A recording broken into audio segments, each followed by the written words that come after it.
Howdy doody everybody, my name is Rocky and today I'm coming at you with a 15 vs 15 match against NERF.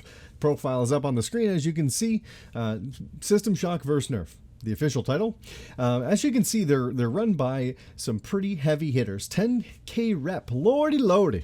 So the description states that they are a competitive yet fun-loving White Star Corp. Inactives are out nerfed, oh that's clever, to keep the pace moving. So when we faced them, they were in our Discord visitors and they were casually playing this White Star.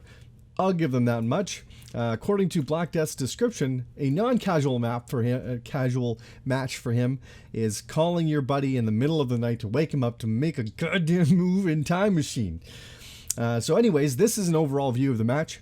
I'm not going to waste any time talking about one side versus the other in terms of specs. If you want to check out that stuff, I'm going to put a link down in the description below where you can find I don't know if I'm going to do a visual or an Excel document that shows what everyone is wearing to the dance. So we did end up winning this match, which is always glorious, but there's a lot of fun stuff happening here. We had a lot of bonds, a lot of destinies. I wouldn't say more than usual when the destinies happen, but definitely the bonding. A lot of bondage. It's terrible. Anyway, so you can see what happens here. We're just collapsing coming up on the end here. So let's break this down as best as we can, shall we? All right, so the first thing we're going to break down here is the mining operation because, you know, it really, the higher up Y stars are coming down to who can out-mine the other person or out-gen spam the other person. So the way this goes about is really no secret. There's nothing top secret about Genesis Teleport. And so the way we do it, as you can see, is amongst 3 sectors. There's no family secrets being kept here, but what I want to do is I want to take a look at this, and then when you come down here, what's interesting is the principles are identical to what's happening over here at NERF. The difference is they're pumping everything into the one sector, and so that's fine, it works. The dangerous part, of course, is making sure that we've only got 14 roids in one sector, because you can't generate more than that per sector, but they do a really good job in. I guess that's why we have some miners so deep in the sector, is that they had to obviously wait for Black Death to mine them out. But look at this guy's mods: remote mining 8, time warp 9, mining boost 9, and gen 5. So, oh man, what a beast. All right, so now that we're done looking at the mining operation, I forgot to mention where the planets were. We've got a level 5 and a level 10, and then we got 2 level 10s, a level 5 and a level 5. Everything is pretty easterly balanced here. We've got 4 planets on the right and only 3 planets on the left. So, I mean, it was kind of like the White Star machine was like, oh, you know what? You guys are 2 pretty heavy hitters. We're going to go ahead and just put the planets as close as possible so you guys can sort of punch each other in the face. But anyways, you've got the spread coming down pretty evenly in the middle. Everyone is shooting down the middle. There is no giant like fan out happening, but there is a strategy to everyone's madness, of course. So what's going to happen here, and we focus on where the mining dump is going to happen first of all with Black Death's beast of a miner, as I've mentioned prior. They're going to break left for this level 5 because they know these level 10s are... Nobody's getting at these level 10s. Everyone's going to slit everyone's throats to get at these level 10s. So what he's going to do is he's going to break left and go for this level 5. I guess the call, the call to arms and the rise to defense was given a little late because the shift of the battleships don't happen sort of synchronous. Now it does look okay at this point. It looks like, okay, yeah, they got some guard coming, but we were just a little bit too late, I think, in my opinion, because these deltas and these teleports are coming in. Now there's only 2 of them coming in from us, but they were enough to just be like, oh, you're shifting left, let me just throw a teleport on that planet real quick, and we're gonna pass out a little delta shield towards you. So this, I want to highlight this, of course, we're talking about high level mods as much as we can here. We have a Delta rocket, and Delta rockets, for those of you that don't know, can be waypointed to where you want to go. Now Kane's objective here, he might have fired that a little too late, because as you can see, it's waypointed to go to an asteroid that's no longer here, that they're no longer sitting on. But I don't want to I don't want to force a rewind here, so maybe this forced them off the roid. Maybe not. I don't know. But anyways, that's the Delta rocket. So that's pretty cool that you can waypoint that. So anyways, we got Hobo coming in to basically sit on their 5. They got some defensive game going on. This guy knows what's up. He's coming in to protect his ships. Now, I think it was coordinated enough that you've got a little convoy here of transports and miners that maybe you want to sit that battleship with that convoy. You're not giving away much strategy if you're doing that. I mean, this area shield is not really meant to be in close combat anyways. I don't know. Anyway, so he's gonna just waste a mod to get to a convoy that he should have been guarding in the first place. And then we've got Kane coming down. So let's speed this up a little bit. Okay, teleport lands, Hobo runs in, and what you're gonna find here is we've got a nice use of our barrier, not our barrier, their barrier. Yeah, they're gonna try and sit on this 5 just to protect it. And you're gonna notice a nice use of bond right here. This was well done. But this is where I've got a problem watching this over again. I'm not really sure why they did this. I shouldn't say that, because ultimately if you didn't do this, you would leave everything unguarded. You didn't have much of a choice at this point. Moving the miners in, you really didn't have much of a choice. I kind of understand that.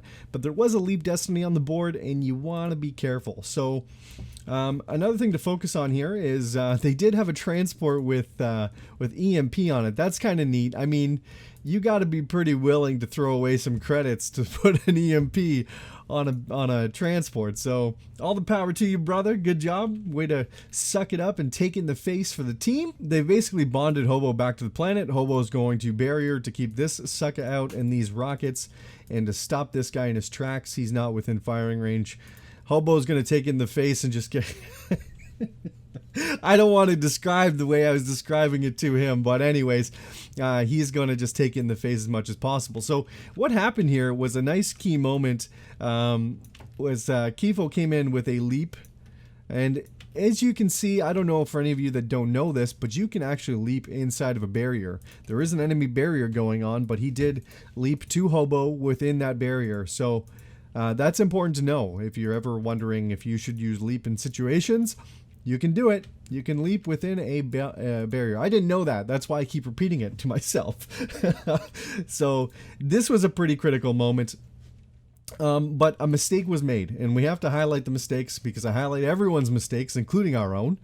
And that is right about here. You're going to notice Kane is going to bond this guy back into an area in which the Destiny is going to reach all parties involved. All right, so I had to rewind that just to take a look at what was happening. I thought Kifo's life was full and he just sort of disappears. So this was the mistake. So the mistake was Kifo didn't plan a Destiny in his time machine, or forgot to input it, or I'm not sure what happened. I could get clarification, but this is ultimately just a mistake. Because what should have happened is there should have been a Destiny that happened right here, but instead Kifo gets killed. So this is a mistake on our part. As you can see, Kifo dies. But the nice thing is, because the bond happened between Kane and this battleship, it left his dual laser wide open. Everyone was sort of stuck in place because of the barrier that happened. And as you can see, Black Death's miner, which had 3,000 hydro, gets snuffed. Oh man, it just looks so gratifying. I know it probably didn't feel as gratifying for you, Black Death, but what can you do? So that's how the battle for Chechek, the battle for Chechek was won. I made a mistake in the mining as well. As you can see, Lazarus's miner is way pointed to way the over here, and that's not supposed to be the case. Basically what had happened was I set my miner to go mine, hence the mining boost, and then he was basically getting to a place where there was no roid. And instead of setting an alarm to basically pivot real time to an asteroid that existed, I waypointed to an asteroid that didn't exist in Time Machine, and it glitched out and sent me across the map. So at that point I was forced to teleport. We had to rejig all the operations, and Hobo was not a big fan of mine at that point. Alright, so coming up from the enemy side here, we did have Black Death coming up with his band of misfits. Kazad, Black Death, Warren, and Known As. So these guys were coming up, and we take a look at Black Death's battleship because it's oh so glorious with its goddamn mods.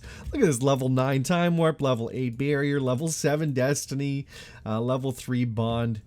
Oh my goodness. Anyways, level 8 mirror shield. You know how expensive that is? I'll tell you right now how expensive that is.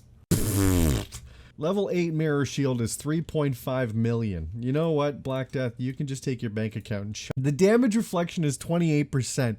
Anyway, so they took a solid run straight for the level 10. Instead of hanging back, they took a solid run at the level 10 before we even got there. So that gave us a lot of time to get back on the defensive.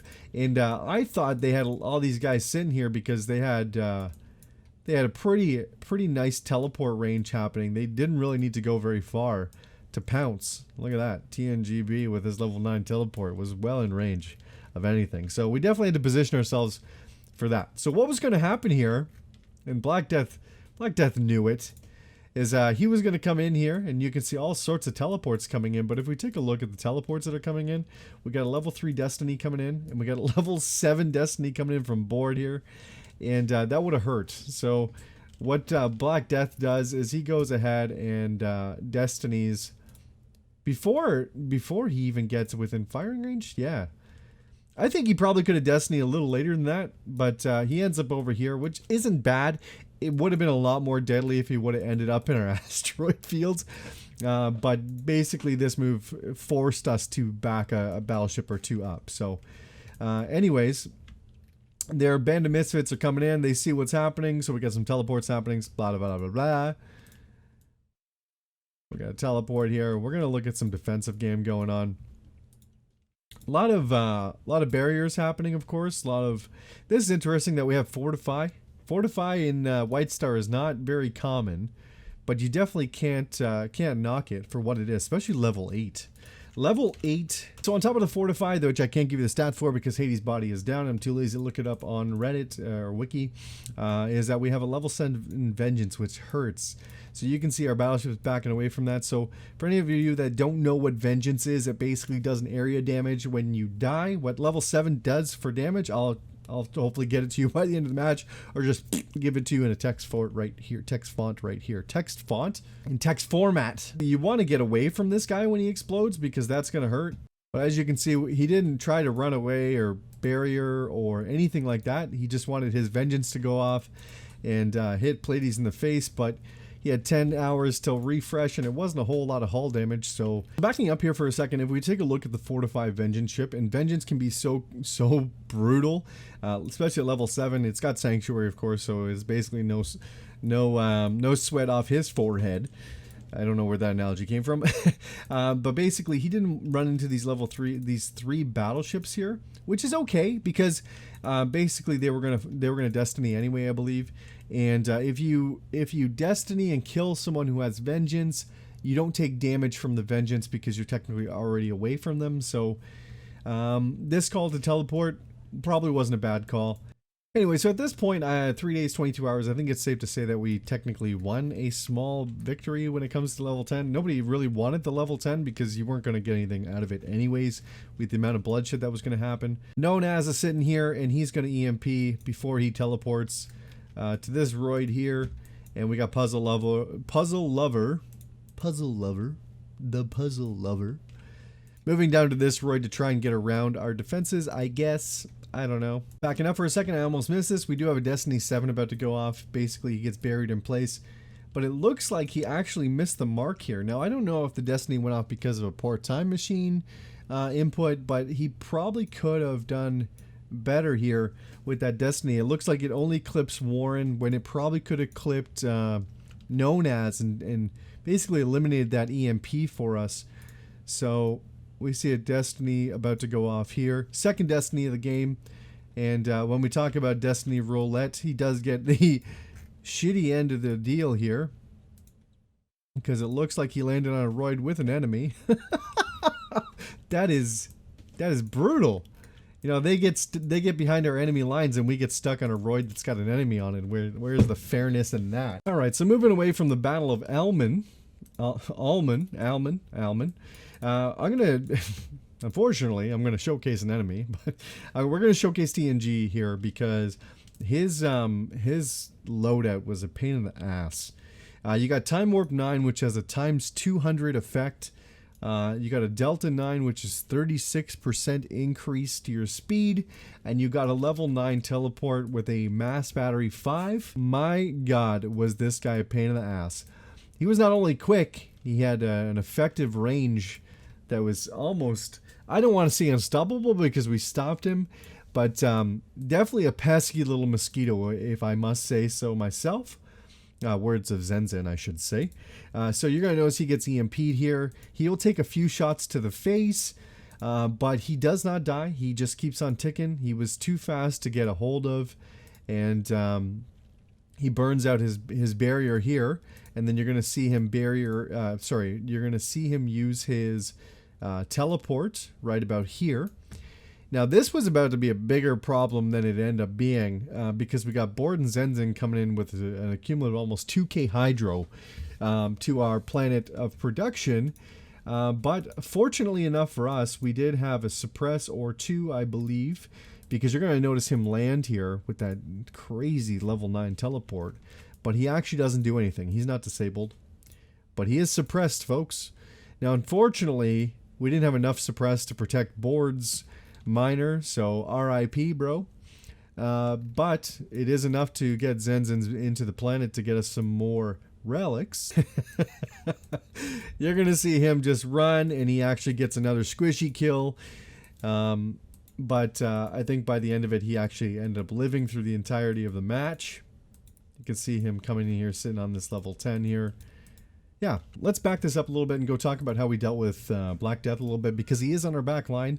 But essentially, what we did was we took a page out of their book and we used a transport as a sacrifice. Big shout out to Rhett for sacrificing his transport for the greater good. So he's going to come in here just to stop him. Going to stop him, and we got a couple suppresses off.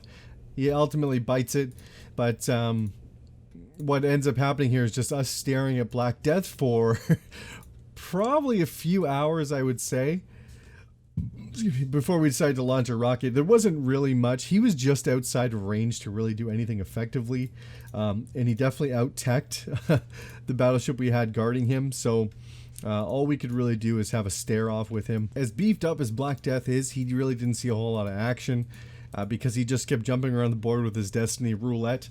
As we know, he ended up over here, ran our gate, and then tried to run back down here towards our squishies. But before he had a chance to really do anything, he got barriered, which I had to get up at super early hours of the morning, and he Destinied, which ended up back over here. So it's unfortunate I didn't get to showcase any of his moves because his mods are so powerful. Basically, we are at the point in the time machine where this just happened. We've destroyed Black Death's miner that has all the hydro, and we've got another hydro here. Puzzle Lovers got about 1,000 hydro in the cargo hold here, and we got Zenzen coming down with a teleport. Oh, sorry, we also have Rayster, which used to be a top 10 player as well in Hades Star. And you're gonna notice Zenzen is teleporting in with dual laser, which ultimately this guy is moving in for. And these two battleships got to get in order here before Zenzen gets in place. So you do see him shift down because he sees the incoming teleport. But what happens here is super weird. So Zenzen is teleporting, and this guy moves away. Now, in this time machine, I can tell you that you can see this teleport is happening. So this would make you go, what the hell is happening? But what actually happened in game was this line disappeared. I don't know if it was a glitch. I'm going to assume it was a glitch is what I should say, because the line disappeared. You couldn't see that he was teleporting. Although you would question yourself as to, let's click on him and see that there's a teleporting countdown. I don't remember if that was still there. I know the line was definitely gone. Or maybe he stopped on a nothing, no roid. So, I don't know. Somebody just wasn't paying attention here, I think. Mr. Tonguesaurus? Tonguesaurus Rex? Oh, okay. So this teleport happens, and that Hydro goes, goodbye, Hydro. And Zenzen basically chases this next one, gets his impulse off. Mr. Man here couldn't do anything, but coming back to John here, he's got his sanctuary. It's important, guys. You know, cares about yourself. And Zenzen gets ahead of him and gets... the Hydro's gone at this point. All that hard work just down the tubes. So just scrolling to the top of the map here, we've got our Relic Production well in line, and we only end up losing basically Board. Board, you lost a couple ships in this match, buddy, and I gotta say, I feel bad for you. Relic Production is happening here. We got Black Death coming down to the planet, so we sort of shift our gears, push everything to the left, and that's all she wrote on that. Just gotta get him home at this point. So Zenzen is up here by himself. He could have kept running, but what he decided to do was stay here in place and stall everyone with a barrier. But I believe there was an error here as well. So let's see what happens. So we have, basically we have a battleship with teleport unity, barrier EMP, stealth EMP. I can't see what, and we got a vengeance. So he's about to die. The stupid replay won't let me see the actual lines of what happened here, but I think, I don't think he got it off on everyone. Looks like he might have either Destiny too soon. How much health does he have left? He's still got a bit of health left. I mean, he could have, I mean, this person could have EMP'd, but he probably could have held out a little bit longer and then killed this Vengeance 7. He would have sacrificed himself. But at this point, we've got a Vengeance 7 with no health on the board. It's literally just a... I just imagine one of those bears with the shields with a bomb to his chest. I think that was from like Call of Duty, which I never played. This is essentially what this guy is right now. So because Zenzen didn't kill him and basically Destiny too soon, we do have a teleport coming up here. And with a super, oh my goodness, that error in Zenzen part cost us a transport and cost Pixie to get a vengeance to the face. And I guess what had happened here was she probably, I think she fell asleep, and we had a barrier. Actually, everything was used. Yeah, so it ended up getting her killed. And yeah, that's really unfortunate. It's such a small point to get killed with, right? I mean, just a slightly too soon Destiny got a miner and a battleship taken out of commission. Running out of battery. This rewind is taking forever. Wow, wow, wow, wow, wow. Next thing we're going to showcase is a Destiny bond. So basically, Hobo Fro here gets EMP'd by this schmuck, but not before he teleports. And what's going to happen here is Hobo Fro is going to go ahead and he's going to bond Destiny and end up over here. So basically, that takes away a threat from us. Oh, that's funny. It looks like that guy actually leapt over here. War and Peace leapt to get over here, and then he got bonded away. So Hobo's gonna sit there and chew him up because the other guy's got dual laser. And this is basically at the point where we're coming in for a second round of relics. We got a nice little showcase of our of blast shield going on here from Sun Guardian. I guess they were getting tired of the Leap Destinies. But it's really not a shield that you bring into direct contact with combat. It's more of a defensive thing, right? So I don't know what the plan here was to bring that up. It's interesting. You don't see Blast Shield in very many matches.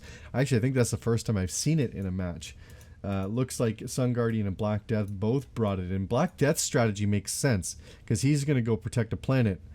Ultimately, that's not going to work out for him. But I don't know what this dude up here is doing with his blast shield. He was supposed to probably be guarding these transports that are trying to mine these asteroids. But if we take a look over here, we do have a situation happening with Kane, who seems to be the ultimate squishy killer in this match. Sorry, Zenzen. This goes out to Kane. We do have Kane coming in, and basically we've got 2k worth of hydro here that is not going to make it to the planet. Now, I don't know I'm gonna have to rewind this. Hang on. It looks like we got Hobo to help speed Kane's delta up a little bit to try and beat them to this planet here. But they already had a battleship sitting on here with barrier. So, I mean, if we talk about this, look at the size of this teleport. I don't know what the thought process here was. You got a teleport coming in range. Right before it gets in range, pop your barrier. I don't know why barrier wasn't popped in this instance. Warren, buddy, you dropped the ball. And that ball being dropped cost you some hydro. Let me tell you. 2,000 to be precise. Because what happens is, it's really unfortunate I'm not going to be able to get this, I don't think, in the replay. How far...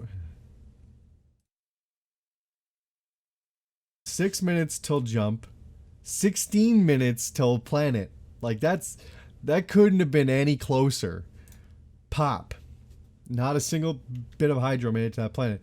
And on top of that, you've got a blast shield coming in that can't protect against the dual laser.